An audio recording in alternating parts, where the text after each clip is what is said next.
नमस्कार दोस्तों, आज हम पहुंचे हैं कैथल के मौजूदा विधायक भाई लीलाराम जी गुज्जर, जो यहाँ के बहुत ही क्रांतिकारी विचारों के धनी हैं और आज देश के बारे में जो हमारी जो सेनाओं का एक मुकाम हासिल किया है LAC के ऊपर और चीन को मुंह तोड़ जवाब हमारी सेनाओं ने दिया है, उसके बारे में आज हम मौजूदा विधायक भाई लीलाराम जी गुज्जर से उनके विचार जानना चाहेंगे। और हमारी जो दृढ़ नेतृत्व है केंद्रीय सरकार का, जिसके नेतृत्व के धनी हैं प्रधानमंत्री माननीय नरेंद्र मोदी जी, उनके बारे में जनता की सोच और हमारे जो पार्टी से जुड़े हुए नेता हैं उनके विचारों को जानने का प्रयास करेंगे। अभी मैं कैमरामैन से कहूँगा कि वो अपने जो मौजूदा विधायक हैं उनके ऊपर कैमरा लेकर आएँ और उनके विचारों का जानने का हम प्रयास करेंगे। जी लीलाराम जी नमस्कार। नमस्कार।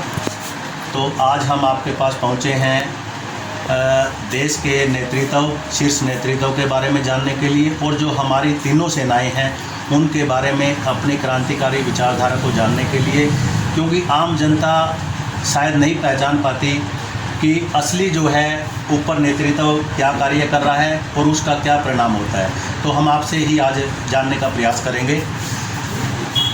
जी लीलाराम जी, आप सबसे पहले तो आपको, क्योंकि आप एक ऐसी पार्टी के कार्यकर्ता और सशक्त नेतृत्व जो है ना कैथल के अंदर प्रदान कर रहे हैं, जनता के सामने आपका एक क्रांतिकारी चेहरा है, तो हम आपसे जानने का प्रयास करेंगे कि जो हमारा शीर्ष नेतृत्व है उसके बारे में आप क्या कहना चाहेंगे। नमस्कार। मैं आपके माध्यम से 125 करोड़ हिंदुस्तानियों को आज बधाई देना चाहता हूं। और आज जिस प्रकार से केंद्रीय नेतृत्व ने चाइना जैसे एक मजबूत देश को मुंह तोड़ जवाब देने का काम किया है, मैं उसके लिए 125 करोड़ हिंदुस्तानियों को पुनः से बधाई देता हूं कि जिस प्रकार से आज़ादी के बाद हज़ारों किलोमीटर की भारत की भूमि को उस समय के प्रधानमंत्री ने तस्तरी में रख करके चाइना को सौंपने का काम किया था। आज पहली बार देश की सेनाओं ने जब टीवी चैनलों पर यह बताने का काम किया मीडिया के माध्यम से कि भारतीय सेनाओं ने चीनी सैनिकों को कहीं 150 गज, कहीं 500 गज, कहीं 1.5 किलोमीटर तक पीछे धकेलने का काम किया है। और सारे भारतवर्ष में एक लोगों में जोश है और लोग खुशी मना रहे हैं इस बात पर। मैं आपके माध्यम से 125 करोड़ हिंदुस्तानियों के माध्यम से केंद्र की सरकार, हमारे माननीय प्रधानमंत्री नरेंद्र भाई मोदी जी को, रक्षा मंत्री जी को और विदेश मंत्री को, इवन के भारत सरकार को बहुत बहुत बधाई देता हूं कि जिस प्रकार से आज जितनी भी टॉप की 3 हमारी चोटियां थी उन पे और पेंगांग झील के ऊपर जिस प्रकार से चीनी सैनिकों को पीछे भगाने का काम हमारी सेनाओं ने किया है, मैं उसके लिए दोबारा से भारतीय जनता पार्टी के शीर्ष नेतृत्व को और पूरी समस्त भारतीय जनता पार्टी को 125 करोड़ हिंदुस्तानियों को पुनः बधाई देता हूं कि आज पूरे विश्व के अंदर जिस प्रकार से माननीय प्रधानमंत्री नरेंद्र भाई मोदी जी ने आज भारत की शान को ऊंचा करने का काम किया है, हमारे तिरंगे झंडे का मान रखने का काम किया है और पूरे विश्व के अंदर भारतीय पताका फहराने का काम किया है। इसके लिए समस्त देशवासियों को बहुत बहुत बधाई देता हूं। जी लीलाराम जी, आप राजनीति शास्त्र के विद्यार्थी रहे हैं और कॉलेज टाइम से भी आपका एक बहुत क्रांतिकारी चेहरा जो है ना जनता के बीच में और विद्यार्थी लोगों के बीच में रहा है। तो वही क्रांतिकारी चेहरा और आपके विचार आज भी कायम है। तो जनता जो है इस बारे में आपके क्या राय रखती है और आप जनता के बारे में क्या विचार देना चाहते हैं। मैं तो आज यही कहना चाहूँगा कि आज समस्त भारतीय लोगों का सीना चौड़ा है पूरे विश्व के अंदर। जब मैं 2000 के अंदर भी विधायक बना था और हमारा पार्टी की तरफ से, सरकार की तरफ से एक टूर अमेरिका के अंदर, जर्मनी में, फ्रांस में, इटली और हॉलैंड, इंग्लैंड में गया था, तब जो हमारे देश की वहाँ छवि थी और जो आज हिंदुस्तान की छवि, चाहे वो अमेरिका है, चाहे रसिया है, चाहे जर्मनी है, चाहे फ्रांस है, इटली है, वहाँ पर जो आज हिंदुस्तान की, चाहे कनाडा है, हिंदुस्तान की जो छवि निखर के आई है इस सारे प्रकरण के लिए इस सभी इसकी आदरणीय नरेंद्र भाई मोदी की दृढ़ता के लिए, उनकी कूटनीति के लिए उनको सलाम करता हूं। और मैं ही नहीं, पूरा हिंदुस्तान के सवा सौ करोड़ देशवासी आज सीना ठोक करके ये कहते हैं कि हमारा नेता कैसा हो, और समस्त एकदम आवाज़ आती है 125 करोड़ देशवासियों की कि नरेंद्र भाई मोदी जैसा हो। इसलिए मैं पुनः हमारे प्रधानमंत्री को, हिंदुस्तान के शीर्ष नेतृत्व को सल्यूट करता हूँ, सलाम करता हूँ, वंदे मातरम बोलता हूँ, भारत माता की जय बोलता हूँ, हिंदुस्तान की जय हो बोलता हूँ। जी लीलाराम जी, अभी आपने देखा कि कल ही हमारे रक्षा मंत्री राजनाथ सिंह जी जो है ना मास्को गए और रूस के उन्होंने दौरा किया है, तो इसके मायने आप क्या निकालते हैं? आदरणीय हमारे जहाँ प्रधानमंत्री तो मजबूत नेता है ही हैं, वहीं पर हमारे रक्षा मंत्री एक मजबूत दृढ़ इच्छा शक्ति रखने वाले नेता हैं। और जब वो बाहर गए, वहाँ की प्रेस ने उनसे पूछा कि आजकल चाइना के साथ सीमा पर LAC पर विवाद है, तो इसके बारे में आप क्या कहना चाहते हैं? तब हमारे रक्षा मंत्री जी ने ये कहा, सीना ठोक करके कहा कि हिंदुस्तान की चाहे कोई कितनी बड़ी सुपर पावर है, हिंदुस्तान की 1 इंच ज़मीन को भी छीन नहीं सकता और ना ही हम उसको छीनने देंगे। इस प्रकार का नेतृत्व आज हिंदुस्तान को मिला है। बहुत बढ़िया लीलाराम जी, अभी आपने देखा कि अमेरिका हमारे साथ जुड़ा हुआ है और अमेरिका दिन प्रतिदिन उनका रवैया भारत की तरफ पक्षधर कर रहा है। क्या अमेरिका के बारे में आप क्या विचार करना चाहेंगे रूस और अमेरिका को लेकर के कंपैरेटिवली? ये तो इंटरनेशनल पॉलिसी होती है, सभी देशों की अपनी अपनी सोच होती है, परंतु ये सच्चाई है जब हमारी खुद की दृढ़ शक्ति, इच्छा शक्ति मजबूत हो तभी दूसरे देश हमारा समर्थन करते हैं।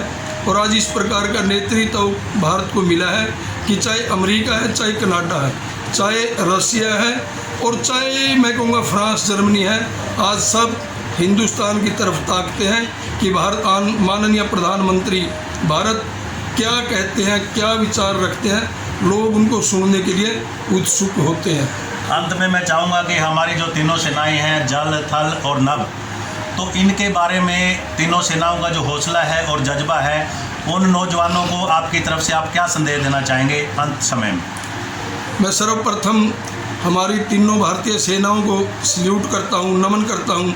और जब हम फौजी भाइयों के किस्से सुनते हैं, चाहे वो 1922 था, चाहे 1965 था और चाहे 1971 की लड़ाई थी, जिस प्रकार से पाकिस्तान की सेनाओं को मुंह की खानी पड़ी, और जो हमारी उम्र के फौजी भाई हैं, जब वो अपनी बातें सुनाते हैं कि किस प्रकार हमने, हमारे सिर्फ 50 आदमी बॉर्डर पर थे, दूसरी तरफ पाकिस्तान के 500 जवान थे, और किस प्रकार से हमने उनको छठी का दूध याद दिलाने का काम किया, तो हमारा यहाँ बैठे का भी सीना चौड़ा होता है। और इस प्रकार से आज मीडिया भी कहता है और पूरे विश्व के लोग ये मानते हैं कि भारत का एक जवान और दूसरे देशों के, चाहे चाइना है, चाहे पाकिस्तान है और चाहे दूसरी फौज है, वहाँ के 5 जवान भी एक भारतीय सैनिक का मुकाबला नहीं कर सकते। इसलिए हमें गर्व है हमारी तीनों सेनाओं पर। मैं पुनः मीडिया के माध्यम से हमारी तीनों सेनाओं को, उनके जर्नलों को, ब्रिगेडियरों को, सबको सैल्यूट करता हूँ, नमस्ते करता हूँ, नमन करता हूँ और उनको बधाई देता हूँ। जय हिंद। अभी कैथल के जो कांग्रेस पार्टी के पूर्व विधायक और मंत्री जो है रणदीप सुरजेवाला हैं, वो कांग्रेस के प्रवक्ता रहे हैं, अब भी हैं, और राहुल गांधी जी के साथ बैठते हैं, तो उनके विचारों को लेकर के देश हित के बारे में आप क्या कहना चाहेंगे? उनको कोई बहुत विचार नहीं है सुरजेवाला जी के, वो तो आज फेडअप है और वो अंट संट बोलते हैं।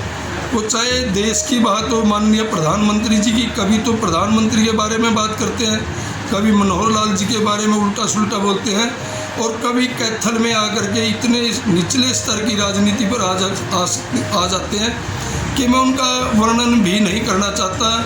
वो आज फेडअप हैं, निराश हैं। और क्योंकि आप देखते होंगे जब भी सुरजेवाला जी कोई बात रखते हैं, मीडिया के माध्यम से आते हैं, तो हरियाणा ही नहीं पूरे हिंदुस्तान के लोग आज उस नेता की खिल्ली उड़ाते हैं, उसको एक हीन दृष्टि से देखते हैं कि ये समझते हैं लोग कि इस प्रकार की घटिया राजनीति करने वाले लोग या नेता भी हमारी पार्टी में हैं। इसलिए मैं उनका ज़्यादा कोई वर्णन नहीं करना चाहता। तो आज वो चुनाव की वजह से निराशा में है और उनको इससे बाहर निकलने में बहुत टाइम लगेगा। तो आपको लगता है कि आपका जोश पूरा हाई है? हाँ, पूरा हमारे कार्यकर्ता, हमारी पार्टी, हमारा चाहे प्रदेश का नेतृत्व मनोहर लाल जी हैं और माननीय प्रधानमंत्री जी हैं, आज से ही लोग ये कहते हैं कि जब भी चुनाव होंगे माननीय प्रधानमंत्री नरेंद्र भाई मोदी जी बनेंगे और हरियाणा के मुख्यमंत्री मनोहर लाल जी बनेंगे। इसमें हमारे जैसे पार्टी के छोटे कार्यकर्ताओं का तो सीना चौड़ा हो ही जाता है, इसलिए हमें अपने नेतृत्व पर गर्व है। मैं आज़ाद न्यूज़ के माध्यम से कहना चाहूँगा कि हमारे मौजूदा विधायक कैथल के, जिन्होंने बहुत कांटे की टक्कर में चुनाव जीता और आज वो हमारे साथ बैठे हैं, तो जो हमारे इनके विचार जो हमने जानना चाहे हैं, बहुत ही क्रांतिकारी और जोशीले विचार इन्होंने देश हित में, पार्टी हित में और शीर्ष नेतृत्व को दिए हैं। इनका मैं बहुत बहुत धन्यवाद करता हूँ।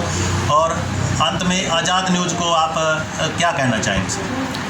मैं अपनी तरफ से भारतीय जनता पार्टी परिवार की तरफ से आज़ाद न्यूज़ को, चैनल को बधाई देता हूं और परमात्मा से कामना करता हूं जिस प्रकार से ये चैनल अपनी निडरता से, निष्पक्षता से न्यूज़ रखता है कि ये दिन दोगुनी रात चौगुनी तरक्की करे। मैं इनको अपनी तरफ से शुभ संदेश देता हूं, बधाई देता हूं। जी, अभी मैं कैमरामैन से कहूँगा कि अभी हम मौजूदा विधायक के साथ बैठे थे और इनके विचार हमने जाने हैं। तो राजेंद्र कौशल, डिस्ट्रिक्ट पॉलिटिकल रिपोर्टर, आज़ाद न्यूज़, कैथल, हरियाणा। जय हिंद, जय भारत।